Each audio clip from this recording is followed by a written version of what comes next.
Good afternoon. Hope everyone's doing all right. I'm going to have a quick chat about the Smock X-priv Plus.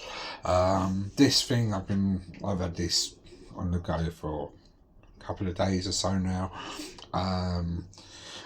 As it is, I've been tempted. I've been tempted to change the tank out. It's not usually my style of tank. 2 mils just seems to go way too fucking fast for me.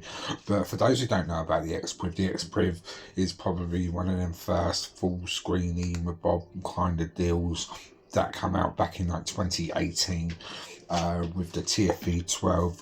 This I think there's been a couple of renditions since. If I remember right, I'm not 100% sure on that one. Don't quote me, I could be wrong. I could have sworn I'd seen an X-priv 2 and an X-priv 3 and etc. I vaguely remember. There's been a lot of priv, the Smock priv series mods. So let's have a quick fucking blast on it. Sitting at 70 watts on the 0.2 ohm coils.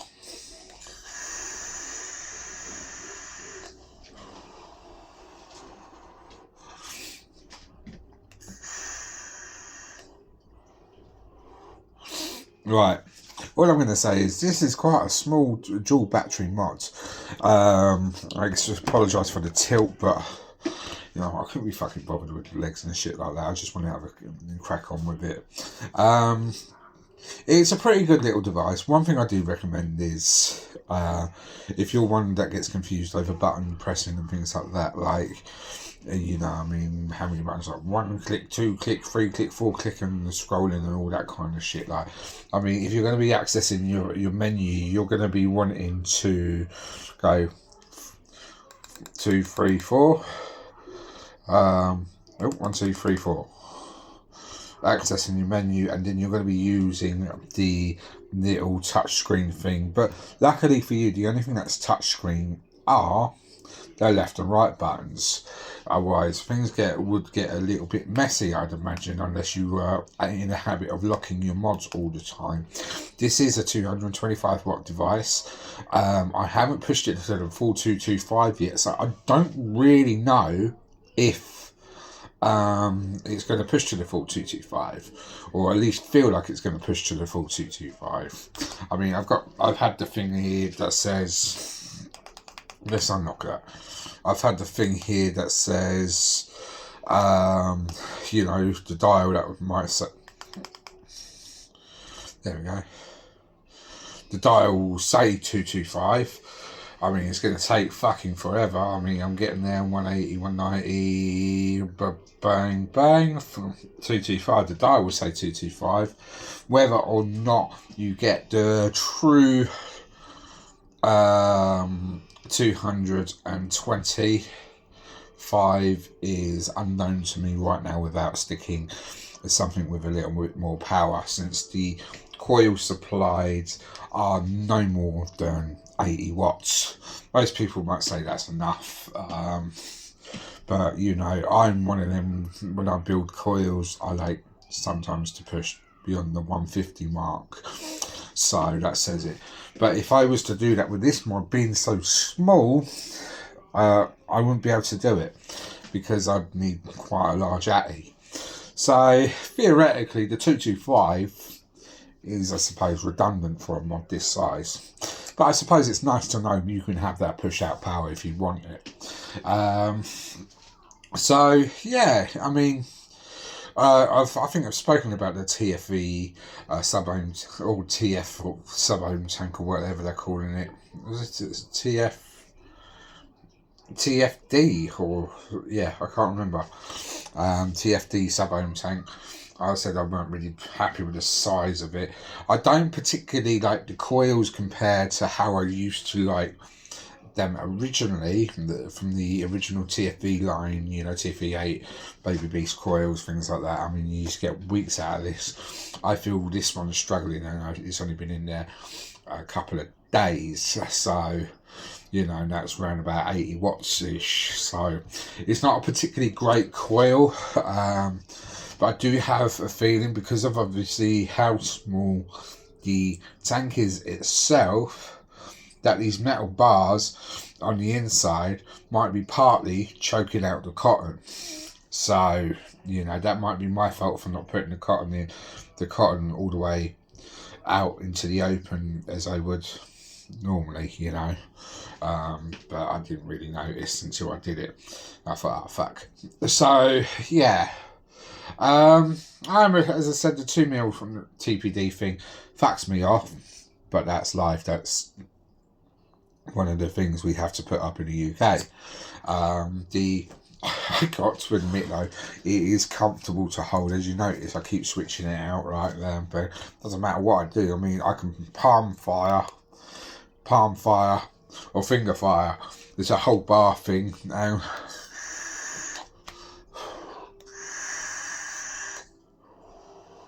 And it don't fucking matter. I mean, realistically, you don't even have to fucking press a button. You just keep it as it is and just slightly put a bit more pressure on your palm.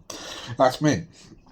I mean, obviously they've done it before with other devices, but I don't think I bothered with any of the other devices that had that. No, the O-sub. I did have the O-sub. If you remember the O-sub, you've been vaping a long time, because I think that was about 2016, 2017. So, you know, it's quite an old device now. Any cons to it? Mention the tank. There we go. Trying to talk with a fucking mouthful of cloud. We mentioned the tank. I'm not particularly into this kind of colour scheme. I mean, it might be lovely for the ladies, like, you know, I mean, it reflects purple in my hand when I look at it, but it's reflecting pink on my phone. There's like a blue pink kind of thing, like with the branding on the back that says X-priv plus kit. I mean, it's kind of cool in its sense. I've still got the reflective thingamabob on it, you know, the protective plastic feel. I'm probably going to keep that on it until it gets really fucking manky and shit. It's not much of a finger magnet. The metal on the side seems kind of frosted-ish.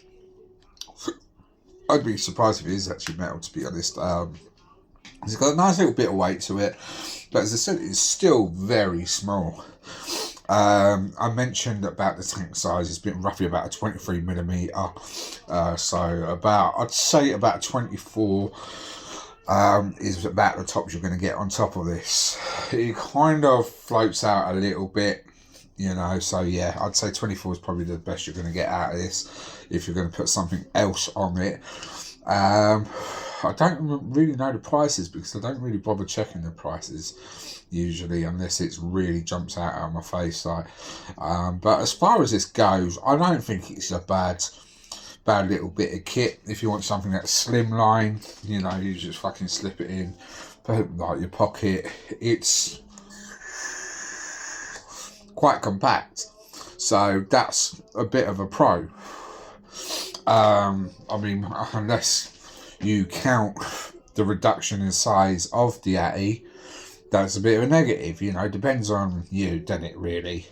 I mean, I see the small Atties a bit of a negative, depending if I'm using mouth to lung or direct lung. So, yeah. One thing I've been noticing, as I said, the past couple of days, my batteries have been draining unevenly. I don't know if it shouldn't be due to the batteries, because they are pretty new, to be fair. Oh no, that's the other ones. So, yeah, that could be something to keep an eye out on. I noticed something similar with my Smok Arc Fox once before. They used to drain at a bit of a funny level, even with brand new batteries. So that's a bit of a negative, that they're not draining equally. But I don't know whether that's to do with the device itself drawing more power from one rather than drawing power from both of them, or whether that's just the batteries, how they're coming out from other devices. So I'm not that well tech minded. I just seem to notice it more on the Smok products. Please don't get me wrong, I'm not one of them people that go out hating smock for some reason. A lot of people do. The flavour from the coils, absolutely fucking fantastic. Even if the life seems a little bit short, the only way I'm going to really find out is by blasting the other 2 coils afterwards, because I've still got one on my solo upstairs that I'm still running, that I'm using in the bedroom. And obviously this one's on the go now. I usually don't like using 2 the same sub-ohm tanks. In fact, I was in 2 minds whether to put this one on. But yeah, other than that, I wouldn't say it's a blinding review, but I am going to say it's a good review. I mean, it might be a little bit tricky. There's 3 themes to this, which is quite good, quite clear and crystal clear. You just need to 1, 2, 3. Right, bear with me 2 secs. I haven't found anywhere to change into voltage, wattage, bypass mode, or anything like that. You know, so that kind of annoys me a little bit. I remember some of the old Smock products, you used to be able to slightly raise and drop the resistance meter. I mean, it even might be something small like a 0.01 to a 0.0005 plus or take, something like that, which could make a difference, especially if you're into your rebuildables. This does not do that. So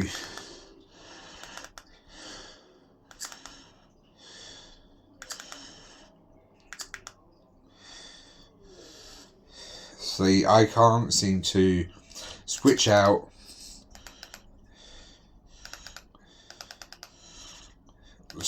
to voltage mode for some reason. I could just be losing my shit. So, you know, it just don't seem to be working for me. I mean, yeah. I mean, that's a bit of a bug out for me, because I'm one of them people, because there are some people that are still trying to learn rebuildables and things like that, and they're learning about mech mods and stuff like that. And I find bypass mode, or one of them features, I apologise for the camera, that are quite handy to teach people with, because that way people get to learn what their builds are. You know, if 0.01 is enough. I mean, we're talking 0.01 on a regulated mech mod. On a regulated mod is quite a heavy hit, but you know, it gives people the rough idea of what to expect. And if they hit too low on the resistance, it's not going to fire. So, you know, if you hit too low on the resistance of a mech mod, for your batteries, considering it's completely battery powered, you know you're in dangerous territory. So, potentially, okay. I mean, I do know some people that go quite low when it's probably not the wisest idea. But when you're teaching someone, I try to teach them by the book. So, and with as much safety as possible, which a regulated mod can do. So yeah, I hope you've enjoyed this review. Enjoyed me fucking babbling about like a bitch, and I hope to catch you all with another product sometime soon. Take it easy.